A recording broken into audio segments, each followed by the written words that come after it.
Hope you are doing well. तो आज हम इस वीडियो में सिर्फ समझेंगे फैराडे के कॉन्सेप्ट को। ठीक है, फैराडे ने क्या दिया था, quantitative aspect of electric current कि कितना इलेक्ट्रिक करंट फ्लो करने पर कितना आपका वर्क डन होता है किसी भी इलेक्ट्रोकेमिकल सेल में, इलेक्ट्रोलिसिस सेल में। ठीक है, तो वो जो कॉन्सेप्ट समझाया था वो हमें फैराडे ने समझाया था। फैराडे ने आपके 2 लॉज दिए थे। ये टॉपिक बेटा बहुत ज्यादा इंपॉर्टेंट है, इससे रिगार्डिंग न्यूमेरिकल्स आते हैं। कई बार पेपर इजी हो तो simple first and second law की थ्योरी पूछ लेते हैं। ठीक है, तो हम चलेंगे।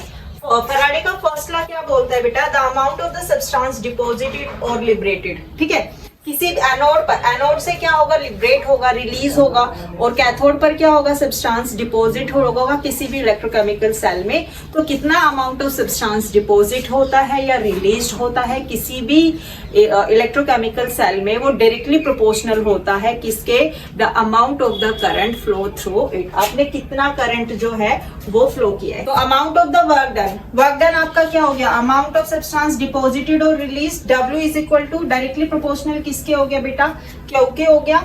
और W यहाँ से प्रोपोर्शनैलिटी को हटाओगे, Z लगाओगे, Z आपका इक्विलिब्रियम कांस्टेंट हो गया, और यहाँ पर हो गया आपका Q। Q को निकालने की वैल्यू आप क्या कर सकते हो, I इंटू T कर सकते हो। Q को निकालने के लिए आप टोटल करंट और T को आप यानी कि टाइम को आप क्या करोगे, मल्टीप्लाई करोगे, ये आपका टाइम सेकंड में होगा। तो ये इक्वेशन कुछ इस तरीके से हो जाएगी, W is equal to Z, Q की जगह मैं क्या लिख सकती हूँ, I इंटू T। ठीक है, तो W इज इक्वल टू जिट, किस नाम से याद करोगे आप फर्स्ट लॉ को, जिट के नाम से, ZIT। Z आपका क्या हो गया, इक्विवेलेंट वेट हो गया। क्या हो गया बेटा आपका, Z is your equivalent weight. निकालने का फॉर्मूला, किसी भी एलिमेंट का इक्विवेलेंट वेट कैसे निकालेंगे, Z निकालने का फॉर्मूला उसका एटॉमिक मास और उसकी क्या हो जाएगी बेटा, वैलेंसी हो जाएगी। ठीक है, आई आपको दिया गया होगा और टाइम आपको दिया हुआ होगा, तो आप यहाँ से क्या निकाल सकते हो, टोटल वर्क डन निकाल सकते हो, यानी कि amount of the substance deposited निकाल सकते हो और रिलीज निकाल सकते हो। और ये बोर्ड पॉइंट ऑफ व्यू से very very very important topic है आपका फैराडे। इसके न्यूमेरिकल्स भी हम सोल्व कराएंगे। फिलहाल इसकी आप क्या समझो, इसकी कॉन्सेप्ट को समझो। ठीक है, तो यहाँ से W is equal to ZIt, W is equal to ZIt, इस नाम से आपको फैराडे के लॉ को याद रखोगे। ठीक है, सेकंड लॉ आपका क्या बोलता है बेटा, सेकंड लॉ आपका ये बोलता है कि जो भी सब्सटेंस आपका डिपॉजिट हुआ है या लिबरेट हुआ है, रिलीज हुआ है किसी भी इलेक्ट्रोकेमिकल सेल में, वो उस इलेक्ट्रोड के इक्विवेलेंट वेट के बराबर होता है। Amount of the substance deposited और released in electrochemical cell is equal to their equivalent weight of electrodes when connected in series। जब हमने इनको क्या कर रखा है, सीरीज में कनेक्ट कर रखा है। तो यहाँ पर जैसे कि सिंपल डेनियल सेल ले लेते हैं हम, Zn प्लस में Cu2 positive gives Zn2 positive plus में Cu। ठीक है, तो यहाँ पर कितना मास जिंक का लिबरेट हुआ है, amount of substance release is equal to the equivalent weight of zinc. तो ये किसके बराबर है, इक्विवेलेंट वेट जिंक के बराबर। इक्विवेलेंट वेट निकालने का फॉर्मूला भी मैंने आपको बताया है, एटॉमिक मास अपॉन वैलेंसी। और इस पर कॉपर पर क्या हुआ है, मास डिपॉजिट हुआ है। तो amount of the substance deposited is equal to the equivalent weight of copper. ठीक है, तो यहां से आप कैलकुलेट कर सकते हो फैराडे का सेकेंड लॉ। तो आई होप आपको दोनों लॉज की जो थ्योरी है वो क्लियर हो गई होगी। फैराडे का फर्स्ट लॉ बोलता है W is equal to ZIt, ZIT।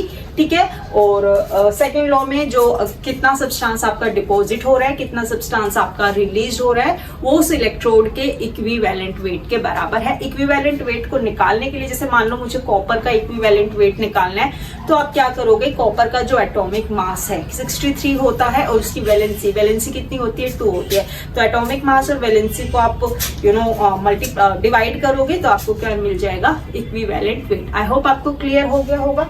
अब हम करेंगे न्यूमेरिकल्स, आप इसको नोट करो।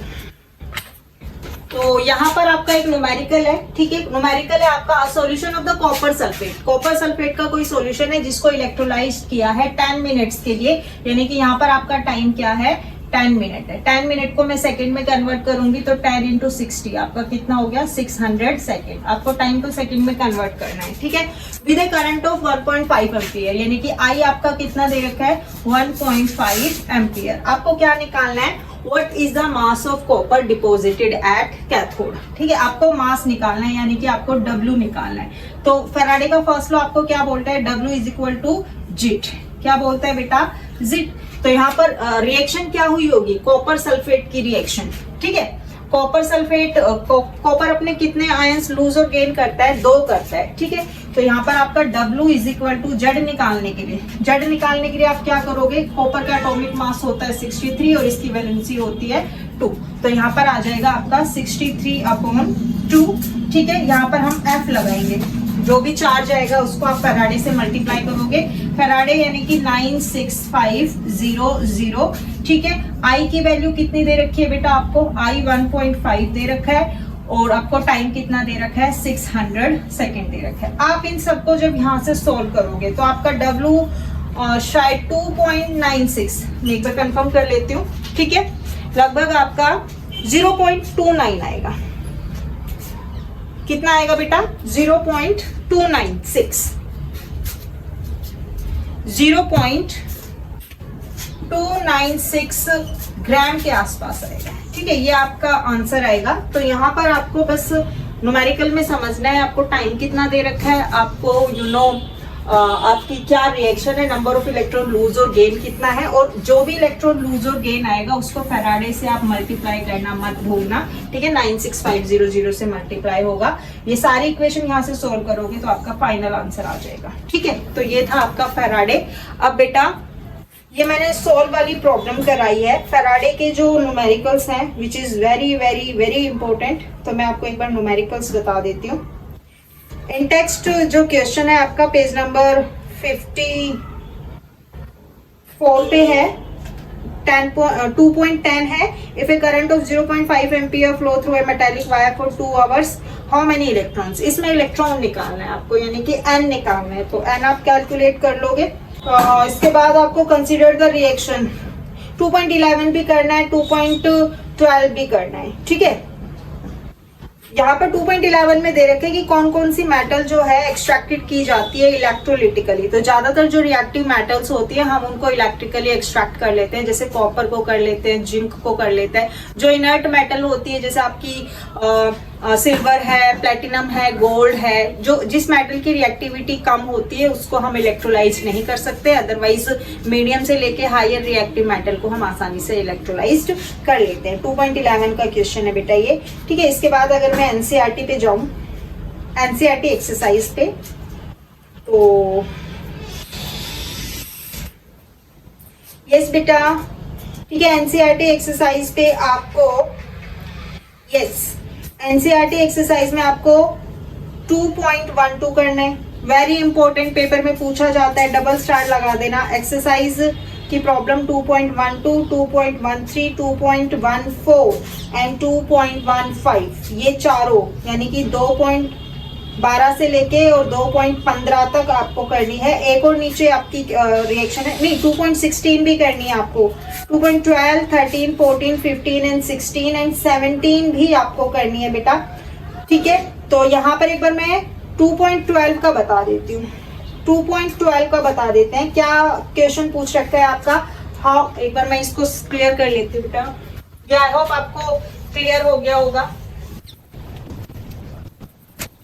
यस, आपको 2.21 में how much charge is required, क्या निकालना है, how much charge is required for the following reactions, for the following reductions. ठीक है, तो आपको 3 पॉइंट दे रखे हैं, मैं पहला वाला निकाल रही हूँ। 1 मोल ऑफ एल्यूमिनियम 3 पॉजिटिव को एल्यूमिनियम में कन्वर्ट करने के लिए कितना चार्ज आपको रिक्वायर्ड हुआ है, ये हमें निकालना है। ठीक है बेटा, तो सिंपल सा है, इसमें हम रिडक्शन के लिए चार्ज निकालेंगे। तो सबसे पहले हमें ये देखना है कि एल्यूमिनियम की मेटल ने कितने इलेक्ट्रॉन्स लूज और गेन किए हैं। ठीक है, तो यहाँ पर एल्यूमिनियम 3 पॉजिटिव से क्या बन रहा है बेटा, आपका एल्यूमिनियम बन रहा है। यहाँ पर एल्यूमिनियम के पास 3 इलेक्ट्रॉन की कमी थी, इसका मतलब इस प्रोडक्ट में इसने 3 इलेक्ट्रॉन क्या कर लिए बेटा, गेन कर लिए। तो आपका चार्ज कितना आ गया, सॉरी आपका क्यू जो है, नंबर ऑफ इलेक्ट्रॉन आपके कितने आ गए, 3 आ गए। कितने आ गए बेटा, नंबर ऑफ इलेक्ट्रॉन 3।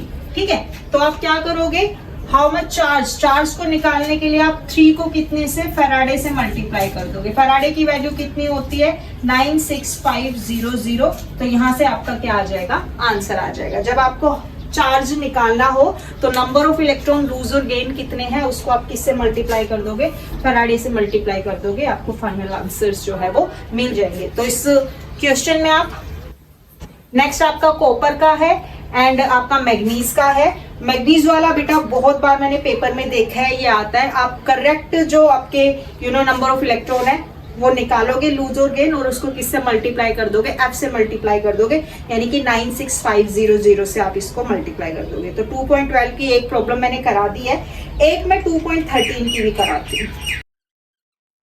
2.13 में आपको क्या दे रखा है, how much electricity in term of Faraday. मैं क्वेश्चन नहीं लिखूंगी बेटा, ठीक है, टाइम लग जाता है।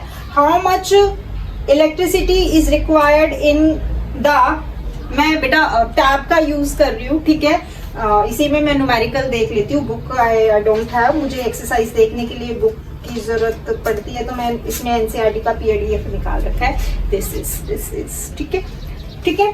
तो यहाँ पर आपका how much electricity in term of Faraday is required to produce. तो यहाँ पर आपका क्वेश्चन क्या है कि 20 ग्राम आपके पास क्या है, ऑफ 20 ग्राम ऑफ कैल्शियम है, और इसको हमने किससे लिया है, फ्रॉम कैल्शियम, मोल्टन कैल्शियम से, CaCl2 से। तो हमें क्या निकालना है बेटा, हाउ मच इलेक्ट्रिसिटी, हमें आई निकालना है। क्या निकालना है बच्चों, आई निकालना है। ठीक है, तो हम फैराडे के फर्स्ट लॉ की तरफ जाएंगे। फैराडे का फर्स्ट लॉ आपको क्या बोलता है बेटा, फैराडे का फर्स्ट लॉ आपको बोलता है W इज इक्वल टू जिट।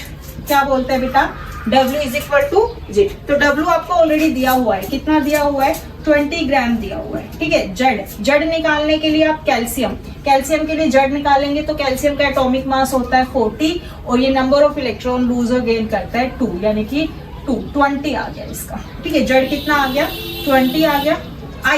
आई तो हमें क्या करना है, निकालना है। टी आपको कुछ नहीं दे रखा है, तो आप कितना रखोगे, 1 रखोगे। तो यहाँ से पूरी इक्वेशन आपकी 20 आई हो गई, और इधर आपका क्या है, 20 है। यहाँ से मैं आई निकालूंगी, तो ये आपका हो गया 20, इधर आके 20 अपॉन 20 कितना हो गया, 1।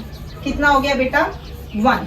ठीक है, 1F। इतनी आपको किसकी जरूरत है, इलेक्ट्रिक करंट की, 1 एम्पियर की जरूरत है। आई होप इसका आंसर ठीक होगा। ठीक है, एक बार मैं आंसर भी चेक कर लेती हूँ। 2.13 आंसर इसमें दे ही नहीं रखा है, आंसर इसमें नहीं दे रखा है। तो इसी तरीके से ये क्लियर होगा बेटा, इसी तरीके से हम इसको करेंगे। W इज इक्वल टू जिट रखोगे, जो भी मेटल दे रखी है उसका क्या निकालोगे आप, वैलेंसी। जिट के साथ चलोगे, सिंपल फैराडे लॉ है, तो आप इसको क्लियर करोगे। ठीक है, 2.13 मैंने करा दिया, सेम ऐसे ही 2.14 होगा, 2.15 भी सेम होगा, 2.16 थोड़ा हैक्टिक है, इसको करने की कोशिश करना, बहुत इजी है। एक 2.17 है बेटा, 2.17 में आपको टेबल यूज करनी है। ठीक है, 3.1 जो ऑक्सीडाइजिंग एजेंट और रिड्यूसिंग एजेंट की जो टेबल थी वो यूज करके ये बताना है कि कौन सी रिएक्शन फिजिबल होगी और कौन सी नहीं होगी। तो इसमें जैसे फर्स्ट है Fe3 positive and I negative. ठीक है, इसमें आप कैथोड और एनोड देख लोगे, इसका रिडक्शन पोटेंशियल और ऑक्सीडाइजिंग EMF देखोगे। कैथोड माइनस एनोड करके अगर आपका आंसर माइनस में आ रहा है तो रिएक्शन इज नॉट फिजिबल, और अगर आपका आंसर पॉजिटिव में आ रहा है तो reaction is feasible. I hope आपको क्लियर हो गया होगा। ठीक है, 2.18 भी बिल्कुल इसी से रिलेटेड है बेटा, ये भी आपको करना है। तो मैंने फैराडे का यानी कि 2.11 से लेके 2.18 तक सब कुछ करा दिया है। अब हमारा जो मोटा मोटा टॉपिक बचा है that is your molar conductivity से रिलेटेड, और हमारी बैटरीज बची है, तो कोलार्स वगैरह वो हम उसी में करेंगे। तो इस चैप्टर का 50% जो वेटेज है वो यहाँ है, Nernst, Gibbs free energy, KC, Faraday and आपका गैल्वेनिक सेल। ठीक है, तो आई होप आपको ये क्लियर हो गया होगा। Thank you.